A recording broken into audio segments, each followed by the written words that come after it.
प्रिय छात्र छात्राओं, मैं शैलेंद्र कुमार शर्मा। आज हम लोग फ्यूचर इंडेफिनिट टेंस अनिश्चित भविष्य काल के बारे में अध्ययन करेंगे। पहचान: इस काल के वाक्यों के अंत में गा, गी, गे आदि शब्द आते हैं तथा इस टेंस से ज्ञात होता है कि कार्य भविष्य में होगा। अफर्मेटिव सेंटेंसेस सकारात्मक वाक्य बनाने के नियम देखें। I we first person I we के साथ शैल तथा शेष सभी कर्ताओं सब्जेक्ट के साथ विल का प्रयोग करते हैं। फिर वर्ब की फर्स्ट फॉर्म का प्रयोग करते हैं। फिर ऑब्जेक्ट लिखते हैं। आने वाले कल के लिए टुमारो का प्रयोग करते हैं। एग्जाम्पल देखें। मैं कल तुम्हारे साथ मेरठ जाऊंगा। तो आई वी के सेल होता तो यहाँ पे सेल होगा, तो I shall go to Meerut with you tomorrow. दूसरा है तुम आज बाज़ार जाओगे। You will go to market today. ठीक है, यहाँ पे यू है तो आई वी के सेल से सभी कर्ताओं के साथ विल आता है, तो यहाँ यू है इसलिए विल आएगा। सेकंड पर्सन हो या थर्ड पर्सन हो विल ही आना है। You will go to market today. ठीक है, अब ध्यान रखना बहुत इंपॉर्टेंट चीज़ है। यदि आई वी के साथ विल तथा शेष अन्य कर्ताओं के साथ सेल का प्रयोग कर दिया जाए तो अनिवार्यता, बाध्यता तथा धमकी का पता चलता है। एग्जाम्पल देखते हैं, जैसे मैं आज इस पुस्तक को अवश्य पढ़ूंगा। ठीक है, तो क्या हो जाएगा, I will read this book today. अथवा इसे यूँ कह लीजिए, I shall certainly read this book today. ठीक है, तो सर्टेनली लगाने की जरूरत नहीं है, विल का प्रयोग कर दो आई वी के साथ। हो गई अनिवार्यता या बाध्यता या धमकी। ठीक है, दूसरा है वे हमारी आज्ञा अवश्य मानेंगे। ठीक है, तो मतलब कहने का वे हमारी आज्ञा मानने को विवश होंगे, व्यवस्था है। तो क्या बनेगा, दे शैल ओबे अस, या यूँ कह लीजिए दे विल सर्टेनली ओबे अस। तो दे के साथ शैल का प्रयोग कर दिया, इसलिए सर्टेनली शैल का काम कर रहा है। ठीक है, शैल सर्टेनली का काम कर रहा है, सर्टेनली की जरूरत ही नहीं है।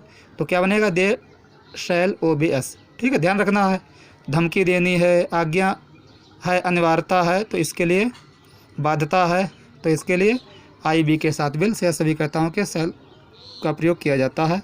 अब आगे बढ़ते हैं। Negative sentences. नेगेटिव सेंटेंसेस नकारात्मक वाक्य। नेगेटिव वाक्य बनाने के लिए विल तथा शैल के बाद नॉट, अगर कभी नहीं है तो नेवर लगाकर मुख्य क्रिया की फर्स्ट फॉर्म का प्रयोग करते हैं। शेष नियम अफर्मेटिव वाले होते हैं। एग्जाम्पल, राम 2 घंटे के बाद बाज़ार से वापस नहीं आएगा। तो Ram will not return from the market after 2 hours. ठीक है, तो विल के बाद नॉट लगा दिया फर्स्ट फॉर्म से, अब विल के बीच में नॉट लग गया। बाकी अफर्मेटिव वाले नियम हैं जो वही रहेंगे। वे इस वर्ष तुम्हारी सहायता नहीं करेंगे। तो they will not help you this year. ठीक है, तो यहाँ भी देख लीजिए सब विल और मुख्य वर्ब के बीच में नॉट है। अब इंट्रोगेटिव सेंटेंसेस प्रश्नवाचक वाक्य। यदि वाक्य की शुरुआत क्या शब्द से होती है तो क्या के लिए व्हाट का प्रयोग नहीं करते हैं, बल्कि कर्ता के अनुसार विल अथवा शैल को सबसे पहले लिखते हैं। फिर सब्जेक्ट लिखकर वर्ब की फर्स्ट फॉर्म का प्रयोग करते हैं। फिर ऑब्जेक्ट लिखते हैं, अंत में प्रश्नवाचक चिन्ह लगाते हैं। एग्जाम्पल देखें। क्या तुम कल अपनी माता जी को एक पत्र लिखोगे? तो क्या हो जाएगा, will you write a letter to your mother tomorrow, प्रश्नवाचक चिन्ह। इसी तरह अगला एग्जाम्पल है, क्या तुम आज मोहन की सहायता नहीं करोगे? तो will you not help Mohan today, प्रश्नवाचक चिन्ह। ठीक है, तो आपने देखा कि क्या ऐसे शुरुआत होती है वाक्य, सबसे पहले विल या शैल आता कर्ता के अनुसार, फिर कर्ता, फिर अगर नेगेटिव है तो नॉट, फिर वर्ब की फर्स्ट फॉर्म, फिर ऑब्जेक्ट, अदरवाइज फिर इंट्रोगेटिव मार्क। अब दूसरे टाइप के, यदि वाक्य के बीच में कोई प्रश्नसूचक शब्द जैसे कब, क्यों, कहाँ, कैसे आदि आता है तो उस शब्द की अंग्रेजी सबसे पहले लिखते हैं। फिर कर्ता अनुसार विल शैल लिखकर सब्जेक्ट लिखते हैं। फिर वर्ब की फर्स्ट फॉर्म का प्रयोग करके ऑब्जेक्ट लिखते हैं। अंत में प्रश्नवाचक चिन्ह लगाते हैं। एग्जाम्पल देखिए। पहला है, तुम आज क्या खाओगे? तो इसमें क्या है बीच में, तो सबसे पहले लिखो क्या की अंग्रेजी, what will you eat today. ठीक है। हरी की बहन कल कहाँ जाएगी, तो इसमें कहाँ आ गया, तो कहाँ की अंग्रेजी होती है वेयर, फिर सहायक क्रिया विल, फिर सब्जेक्ट, ठीक है, फिर वर्ब की फर्स्ट फॉर्म, फिर अदर वर्ड्स। तो where will Hari sister go tomorrow. अब होमवर्क देखिए आप लोग, होमवर्क इसे ट्रांसलेट इंग्लिश में करना है। पहला है हमारी टीम आज फुटबॉल का मैच खेलेगी। दूसरा है हमारे भाई कल सुबह की रेलगाड़ी से दिल्ली जाएंगे।